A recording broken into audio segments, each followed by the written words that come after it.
Welcome back to official Akhtar Rahman sir YouTube channel. एका नवीन व्हिडिओमध्ये आपले पुन्हा एकदा स्वागत आहे. मित्रांनो, महाराष्ट्र शिक्षक पात्रता परीक्षा महाटेट 21 जून 2026 विषय बालमानसशास्त्र व अध्यापनशास्त्र पेपर 1 आणि पेपर 2 साठी आजच्या या व्हिडिओच्या माध्यमातून आपण पुन्हा काही इम्पॉर्टंट आणि सिलेक्टेड 20 प्रश्न पाहणार आहोत. मित्रांनो, व्हिडिओ क्रमांक 19 आपण आज पाहणार आहोत. मित्रांनो, यापूर्वी आपल्या चॅनलच्या माध्यमातून प्लेलिस्टमध्ये 18 व्हिडिओ अपलोड केलेले आहेत, ते सुद्धा तुम्ही पाहू शकता. 2013 ते 2025च्या परीक्षेमध्ये जशा प्रकारचे प्रश्न बालमानसशास्त्र व अध्यापनशास्त्र विषयासंदर्भात परीक्षेमध्ये विचारले गेलेले आहे, संपूर्ण ॲनालायसिस करून संपूर्ण अभ्यास करून आपण हे 20 प्रश्न पाहणार आहोत. मित्रांनो, तर चला व्हिडिओ सुरू करूया. व्हिडिओ सुरू करण्या अगोदर आपण जर आमच्या चॅनलवर नवीन असाल तर चॅनलला सबस्क्राईब करा. साईडचे जे बेल नोटिफिकेशन आहे त्याला देखील ऑन करा, जेणेकरून आपल्याला अशाच प्रकारचे व्हिडिओवर पाहायला मिळेल.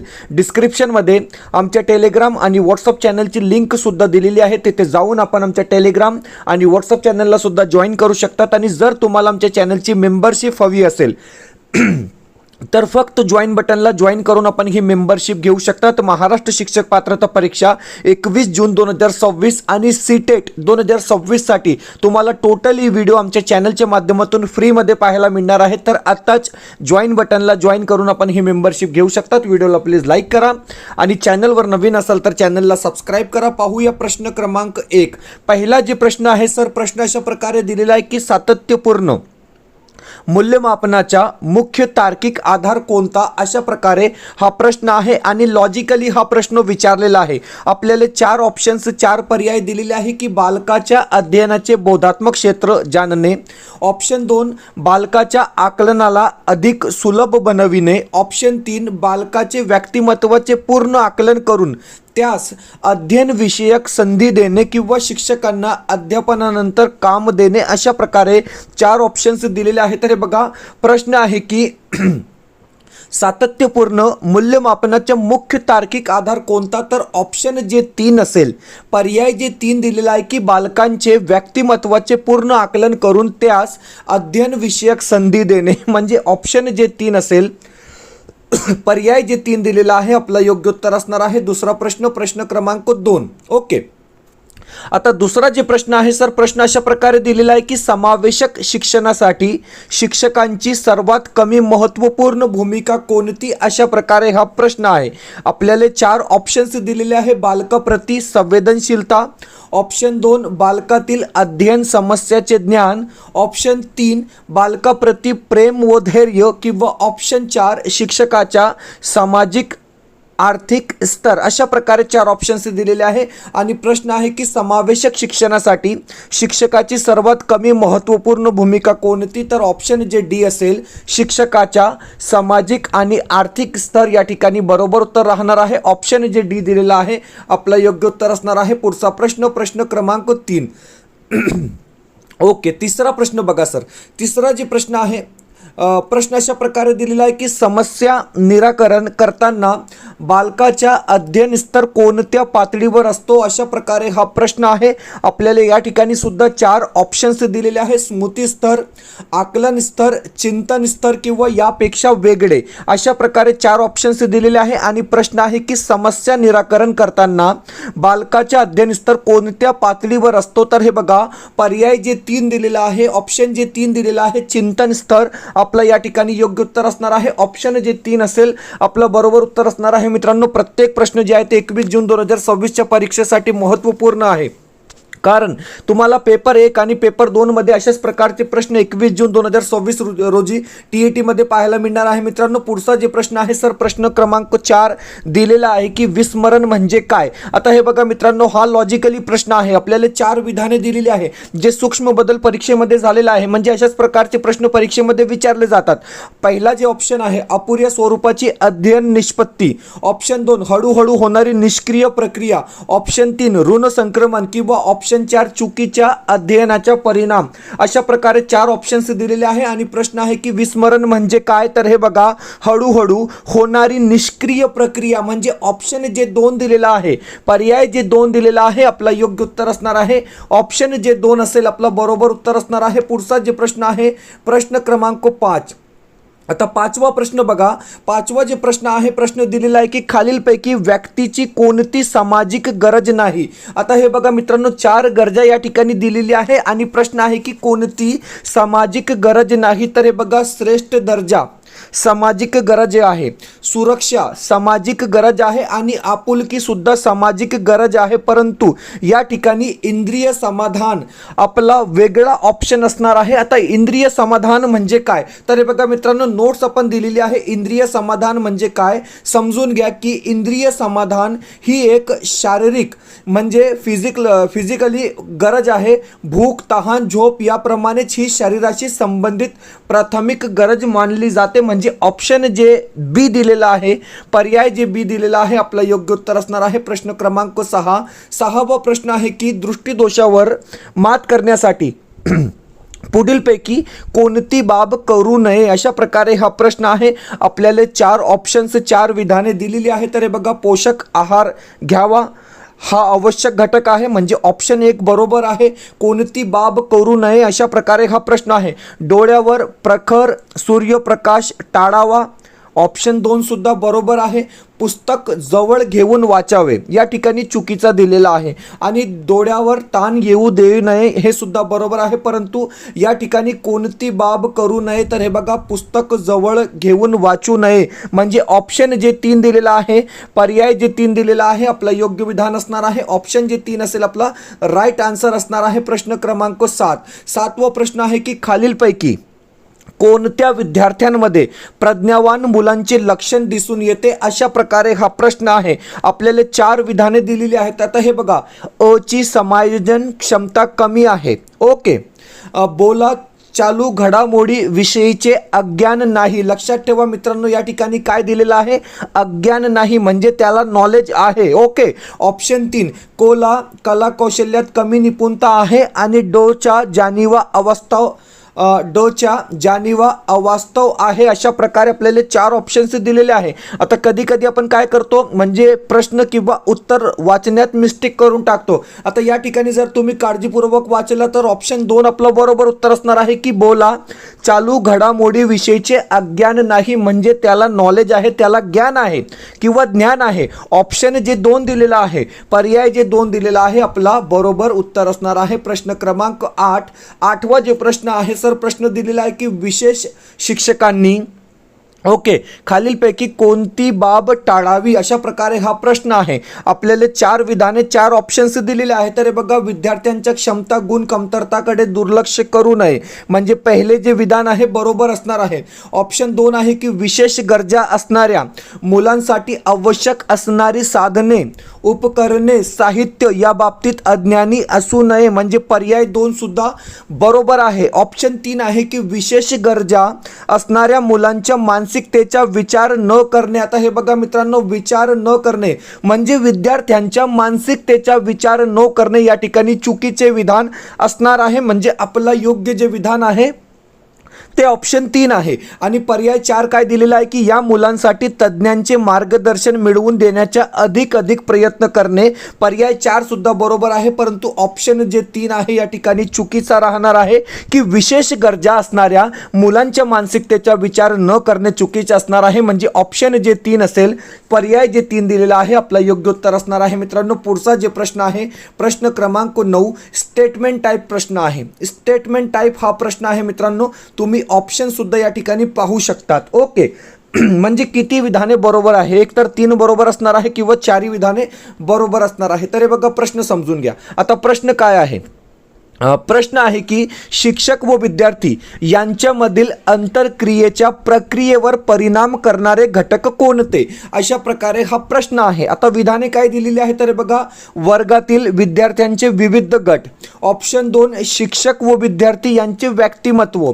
ऑप्शन 3 विद्यार्थ्याला शिकवण्यासाठी मिळणारी प्रेरणा. आणि ऑप्शन 4 दिलेला आहे की शिक्षकाच्या विद्यार्थ्याकडे पाहण्याचा दृष्टिकोन. म्हणजे 4 विधाने अ, ब, क, ड या ठिकाणी बरोबर दिलेली आहे. तर हे बघा, ऑप्शन जे 3 असेल, पर्याय जे 3 दिलेला आहे, आपला योग्य उत्तर असणार आहे. ऑप्शन जे 3 असेल, आपला राईट आन्सर या ठिकाणी असणार आहे. पुढचा प्रश्न, प्रश्न क्रमांक 10. सर 10वा प्रश्न बघा. 10वा जे प्रश्न आहे, प्रश्न अशा प्रकारे दिलेला आहे की खालीलपैकी अवधानाला नियंत्रित करणारा बाह्य घटक कोणता? तर हे बघा मित्रांनो, बाह्य घटक आणि आंतरिक घटक काय असते आपल्याला माहीत पाहिजे. आता या ठिकाणी अभिरुची आंतरिक घटक आहे, तात्कालिक गरजा आंतरिक घटक आहे आणि सवय सुद्धा आंतरिक घटक आहे. परंतु परिवर्तन या ठिकाणी अवधानाला नियंत्रित करणारा बाह्य घटक असणार आहे. म्हणजे ऑप्शन जे डी दिलेला आहे, पर्याय जे डी दिलेला आहे, आपला योग्य उत्तर असणार आहे. मित्रांनो, व्हिडिओ आवडत असेल तर प्लीज व्हिडिओला लाईक करा. आपण जर आमच्या चॅनलवर नवीन असाल तर चॅनलला सबस्क्राईब करा. डिस्क्रिप्शनमध्ये आमच्या टेलिग्राम आणि व्हॉट्सअप चॅनलची लिंकसुद्धा दिलेली आहे. तिथे जाऊन आपण आमच्या टेलिग्राम आणि व्हॉट्सअप चॅनलला सुद्धा जॉईन करू शकतात. आणि जर तुम्हाला आमच्या चॅनलची मेंबरशिप हवी असेल तर फक्त जॉईन बटनला जॉईन करून आपण ही मेंबरशिप घेऊ शकतात. मित्रांनो, महाटेट जून 2026 आणि सीटेट 2026साठी तुम्हाला टोटली व्हिडिओ आमच्या चॅनलच्या माध्यमातून फ्रीमध्ये पाहायला मिळणार आहे. तर आत्ताच जॉईन बटनला जॉईन करून आपण आमच्या चॅनलची मेंबरशिप घेऊ शकतात. व्हिडिओला प्लीज लाईक करा. चॅनलवर नवीन असाल तर चॅनलला सबस्क्राईब करा. पाहूया पुढचा प्रश्न. प्रश्न क्रमांक 11वा प्रश्न आहे की प्रश्न क्रमांक 11 दिलेला आहे की खाली दिलेल्या अध्ययन विषयीच्या विधानांमध्ये कोणते अयोग्य आहे? म्हणजे अध्ययन विषयी 4 विधाने दिलेली आहे आणि कोणते विधान अयोग्य आहे प्रश्न अशा प्रकारे दिलेला आहे. प्रश्न समजून घ्या, कारण प्रश्न समजणे गरजेचे असते. काही वेळा काय असतो, आपल्याला प्रश्न समजत नाही. आता या ठिकाणी आपल्याला 4 ऑप्शन्स दिलेले आहेत. तर बघा, अध्ययनाने वर्तनात टिकाऊ स्वरूपाचे बदल होणे अपेक्षित असते. म्हणजे पहिले जे विधान आहे ते 100% बरोबर आहे. ऑप्शन 2 दिलेला आहे की नैसर्गिकरित्या होणाऱ्या बदलांना देखील अध्ययन म्हणता येते. आता हे बघा मित्रांनो, नैसर्गिकरित्या जे बदल होत असतो त्याला अध्ययन म्हणता येत नाही. म्हणजे ऑप्शन जे 2 दिलेला आहे या ठिकाणी अयोग्य दिलेला आहे, म्हणजे चुकीचं विधान दिलेलं आहे. पर्याय 3 आहे की अध्ययन हे जाणीवपूर्वक घडवून आणावे लागते. ऑप्शन 3 सुद्धा बरोबर आहे. आणि ऑप्शन 4 आहे की अनुभवातून संभवणाऱ्या वर्तनातील बदलास अध्ययन म्हणता. म्हणजे ऑप्शन 4 सुद्धा बरोबर आहे, परंतु एकच विधान या ठिकाणी चुकीचा दिलेला आहे. ऑप्शन नंबर 2 की नैसर्गिकरित्या होणाऱ्या बदलांना देखील अध्ययन म्हणता येते, या ठिकाणी चुकीचे ऑप्शन असणार आहे. म्हणजे पर्याय जे 2 असेल, ऑप्शन जे 2 असेल, आपलं योग्य उत्तर असणार आहे. पुढचा प्रश्न. प्रश्न क्रमांक 12. सर 12वा प्रश्न बघा. 12वा जे प्रश्न आहे, प्रश्न अशा प्रकारे दिलेला आहे की खाली दिलेल्या उदाहरणांमध्ये कोणते उदाहरण विचार प्रक्रियेतील संबोधात्मक स्तरांचे उदाहरण आहे? अशा प्रकारे हा प्रश्न आहे. आपल्याला 4 वेगवेगळे उदाहरण किंवा 4 वेगवेगळे ऑप्शन्स दिलेले आहे. ऑप्शन 1, रेडिओवरील गाणे ऐकताना त्यातील गेयता, स्वर, ताल, आशय इत्यादी विषयी विचार करणे. ऑप्शन 2, कॉफी पिताना तिचा स्वाद व चव याविषयी विचार करणे. ऑप्शन 3, दिलेल्या विषयांवर निबंध लिहिताना विचार करणे किंवा सूर्योदय पाहताना निसर्ग सौंदर्य संबंधी विचार करणे. तर हे बघा, प्रश्न काय आहे की दिलेल्या उदाहरणांमध्ये कोणते उदाहरण हे विचार प्रक्रियेतील संबोधात्मक स्तराचे उदाहरण आहे? तर ऑप्शन जे 3 असेल, दिलेल्या विषयावर निबंध लिहिताना विचार करणे, आपला या ठिकाणी योग्य उत्तर असणार आहे. पर्याय जे 3 दिलेला आहे, ऑप्शन जे 3 दिलेला आहे, आपला योग्य उत्तर असणार आहे. पुढचा प्रश्न सोपा प्रश्न आहे. प्रश्न क्रमांक 13वा जे प्रश्न आहे सोपा प्रश्न आहे. प्रश्न दिलेला आहे की प्रतिमा सृष्टीतील निवड प्रतिमांच्या आधारे एक आगळे वेगळे मानसिक चित्र तयार करणाऱ्या प्रक्रियेला डॅश डॅश असे म्हणतात. आपल्याला 4 ऑप्शन्स दिलेले आहे. संवेदना म्हणतात, कल्पना म्हणतात, भावना म्हणतात किंवा प्रेरणा म्हणतात. तर हे बघा, प्रतिमा सृष्टीतील निवडक प्रतिमांच्या आधारे एक आगळे वेगळे मानसिक चित्र जेव्हा तयार होते अशा प्रक्रियेला कल्पना असे म्हणतात, इमॅजिनेशन. ऑप्शन जे 2 असेल, पर्याय जे 2 दिलेला आहे, आपलं योग्य उत्तर असणार आहे.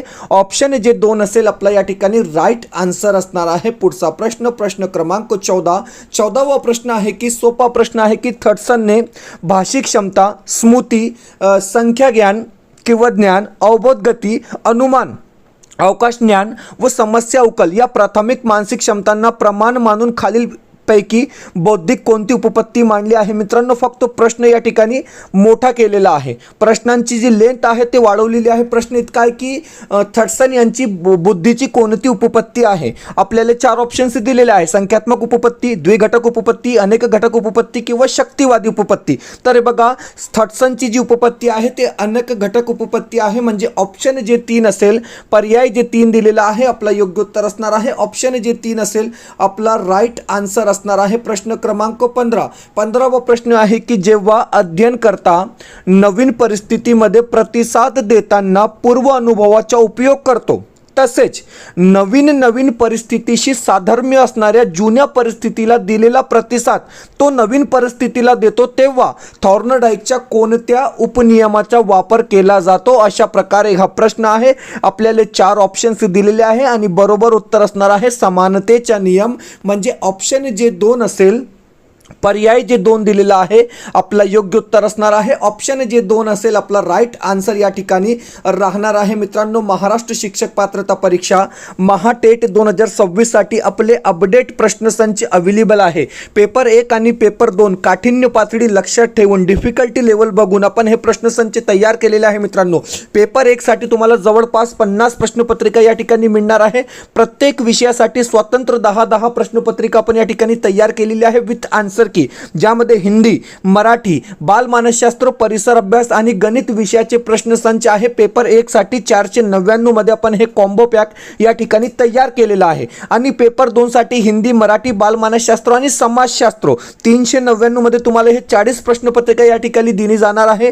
प्रत्येक विषयासाठी 10 प्रश्नपत्रिका आपण तयार केलेली आहे मित्रांनो, आणि विथ आन्सर की तयार केलेली आहे. लिमिटेड ऑफर आहे. आणि जर तुम्हाला पेपर 1 आणि पेपर 2 साठी सर्व प्रश्नपत्रिका पाहिजे तर 699 मध्ये तुम्हाला हे प्रश्नसंच या ठिकाणी दिले जाणार आहे. मित्रांनो, स्क्रीनवर एक व्हॉट्सअप नंबर दिलेला आहे. या नंबरवर व्हॉट्सअप करून तुम्ही हे परचेस करू शकता. सिम्पली व्हॉट्सअपमध्ये हाय करा, तुम्हाला एक स्कॅनर दिला जाईल, त्यावर पेमेंट करून फक्त स्क्रीनशॉट पाठवा, म्हणजे लगेच आपल्याला हे PDF प्रश्नसंच उपलब्ध करून दिले जाईल. मित्रांनो, परीक्षा परिषद जशा प्रकारे प्रश्नपत्रिका तयार करते ते संपूर्ण अनालायसिस करून, संपूर्ण अभ्यास करून आपण हे प्रश्नसंच या ठिकाणी तयार केलेले आहे. डायरेक्ट प्रश्न तुम्हाला 21 जून 2026 च्या परीक्षेमध्ये विचारले जाणारे प्रश्न आपण या प्रश्नसंचामध्ये ऍड केलेले आहे. व्हॉट्सअप नंबर स्क्रीनवर दिलेला आहे. या नंबरवर कॉन्टॅक्ट करून तुम्ही हे परचेस करू शकतात. व्हिडिओला प्लीज लाईक करा आणि चॅनलवर नवीन असाल तर चॅनलला सबस्क्राईब करा. प्लीज व्हिडिओला लाईक करा, चॅनलला सबस्क्राईब करा. ओके, प्लीज व्हिडिओला लाईक करा आणि चॅनलला सबस्क्राईब करा. प्रश्न 16 आहे की मानवी वर्तनाच्या विज्ञानाला मानसशास्त्र असे म्हणतात. ही व्याख्या डॅश डॅशने दिली. आता हे बघा, वर्तन या ठिकाणी एक शब्द आलेला आहे, म्हणजे आपल्याला एक हिंट मिळालेली आहे की मानवी वर्तनाचा अभ्यास करणारे शास्त्र म्हणजे मानसशास्त्र. अशी व्याख्या कोणी केली तर वॉटसन यांनी केली. ऑप्शन जे 1 असेल, पर्याय जे 1 दिलेला आहे आपला योग्य उत्तर असणार आहे. ऑप्शन जे 1 असेल आपलं बरोबर उत्तर असणार आहे. पुढचा प्रश्न, प्रश्न क्रमांक 17. 17वा प्रश्न आहे की बालमानसशास्त्रात स्वयं म्हणजे काय? ओके, बालमानसशास्त्रात स्वयं म्हणजे काय? अशा प्रकारे हा प्रश्न आहे. तर हे बघा, मुलांच्या स्वतःच्या भावना ओळखणे आपलं उत्तर असणार आहे. म्हणजे पर्याय जे 3 दिलेला आहे, ऑप्शन जे 3 दिलेला आहे आपला राईट आन्सर असणार आहे. प्रश्न क्रमांक 18. 18वा प्रश्न बघा. 18वा जे प्रश्न आहे, प्रश्न दिलेला आहे की गळ्यामध्ये संवरयंत्रणेच्या दोन्ही बाजूला कोणत्या ग्रंथी असतात? अशा प्रकारे हा प्रश्न आहे. ऑप्शन्स आहे कंठस्थ ग्रंथी, स्वादुपिंड, वक्रस्थ ग्रंथी किंवा मस्तिष्क ग्रंथी. तर हे बघा, ऑप्शन जे 1 असेल कंठस्थ ग्रंथी आपला या ठिकाणी बरोबर उत्तर असणार आहे. ऑप्शन जे 1 दिलेला आहे आपला राईट आन्सर असणार आहे. पर्याय जे 1 असेल योग्य उत्तर असणार आहे. पुढचा प्रश्न, प्रश्न क्रमांक 19. वारंवार परीक्षेमध्ये हा प्रश्न विचारला जातो. म्हणजे भावनिक बुद्धिमत्तेसंदर्भात इमोशनल इंटेलिजन्स संदर्भात प्रत्येक वर्षी परीक्षेमध्ये प्रश्न आलेला आहे. प्रश्न आहे की भावनिक बुद्धिमत्तेचे खालीलपैकी किती घटक आहेत? तर लक्षात ठेवा की भावनिक बुद्धिमत्तेचे 5 घटक आहे. आता ते 5 घटक कोणते डिटेलमध्ये माहिती दिलेली आहे, ते तुम्ही समजून घ्या. ओके, भावनिक बुद्धिमत्तेसंदर्भात प्रश्न प्रत्येक परीक्षेमध्ये विचारला जातो की भावनिक बुद्धिमत्तेचे म्हणजे इमोशनल इंटेलिजन्स मुख्य 5 घटक आहे. डॅनियल गोलमॅन यांच्या सिद्धांतानुसार हे 5 घटक खालीलप्रमाणे आहे. पहिला जे घटक आहे आत्मजाणीव. ओके, दुसरा जे घटक आहे आत्मनियमन, तिसरा घटक आहे अभिप्रेरणा, चौथा घटक आहे सहानुभूती आणि 5वा घटक आहे सामाजिक कौशल्य, सोशल स्किल. अशा प्रकारे डॅनियल गोलमॅन यांनी भावनिक बुद्धिमत्तेचे एकूण 5 घटक मांडले आहे. पुढचा प्रश्न, प्रश्न क्रमांक 20. 20वा जे प्रश्न आहे वन लाइनर प्रश्न या ठिकाणी दिलेला आहे की बिने व टर्मन यांनी बुद्धिमत्तेचा कोणता सिद्धांत मांडला? समूह घटक सिद्धांत, अनेक घटक सिद्धांतो, द्विघटक सिद्धांतो किंवा एक घटक सिद्धांतो? तर हे बघा, एक घटक सिद्धांतो बिने व टर्मन यांनी मांडला, म्हणजे ऑप्शन जे डी असेल, पर्याय जे 4 दिलेला आहे, आपलं योग्य उत्तर असणार आहे. अशा प्रकारे मित्रांनो, महाराष्ट्र शिक्षक पात्रता परीक्षा महाटेट 21 जून 2026 विषय बालमानसशास्त्र व अध्यापनशास्त्र, चाइल्ड डेव्हलपमेंट अँड पॅडागॉजी विषयासाठी आपण पुन्हा काही इम्पॉर्टंट आणि सिलेक्टेड प्रश्न आजच्या या व्हिडिओच्या माध्यमातून पाहिले आहोत मित्रांनो. आणि तुम्ही पाहू शकता की महाटेट 2026 साठी आपले अपडेट नोट्स अवेलेबल आहे मित्रांनो. पेपर 1 आणि पेपर 2 साठी हे नोट्स आहे. हिंदी, मराठी आणि बालमानसशास्त्र 399 रुपये पण प्राइस ठेवलेला आहे मित्रांनो. पीडीएफच्या स्वरूपात तुम्हाला हे नोट्स मिळणार आहे.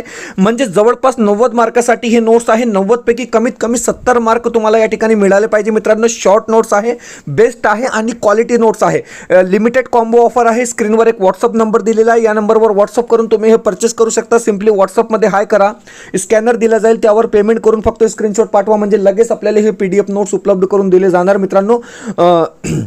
व्हॉट्सअप नंबर दिलेला आहे, या नंबरवर व्हॉट्सअप करून तुम्ही हे परचेस करू शकता. भेटूया पुढच्या व्हिडिओमध्ये काही नवीन प्रश्नांसोबत.